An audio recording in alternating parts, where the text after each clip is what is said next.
Straight ahead and pose to pose are the two main methods of animating things in traditional frame-by-frame animation. So here's a quick demonstration of how both the pose to pose and straight ahead methods work in animation. Keep note that I'm showing you this example inside After Effects, which is a 2D digital animation software. These two methods are mainly used in traditional animation. However, I've added some diagrams that I'm going to show you in a bit to demonstrate to you how this actually works. We have a ball here rolling from the left to the right of the canvas. Very simple. It just speeds up and then slows down and then stops. If I were to animate this in pose to pose, I would first draw only the main frames through which the ball passes, drawing the first frame and then the next most important frame and then the next and so on. Afterwards, I would go in and draw in all the in-between frames. So that's the method really. There are many benefits. You can plan really much better. So for instance, if I had already drawn these keyframes, I know how my in-between keyframes would have to look like. And especially when it comes to complex animations, it's important to keep that consistency. So that's why animators prefer pose to pose. However, straight ahead is basically not animating the keyframes first or dividing up the process into two parts. The animators would animate each and every frame from start to finish, just head on, one by one, right from the start to the end in a linear fashion. This is how it would actually look like if I would have a diagram.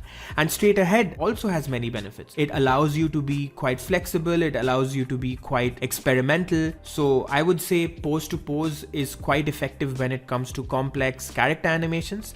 But straight ahead makes much more sense when the animation is quite simple, or when you're, for instance, animating effects, and the decision of course always lies in the hands of the animator. However, in After Effects, this looks a little different. In After Effects, we have keyframes only. So you can say that in After Effects, it's always pose to pose. The computer does the in-between frames for you. However, I would suggest that every animator, regardless of being a 2D digital animator or not, should try pose to pose and straight ahead on a traditional animation software, even if it's digital, like Adobe Animate or TV Paint or even Photoshop. Then you could actually take a look at how that actually works. You could even do it traditionally, right? You can do a flip book animation. You may not use it daily if you're a 2D animator in After Effects, but that understanding plays out when you're planning and animating in After Effects as well.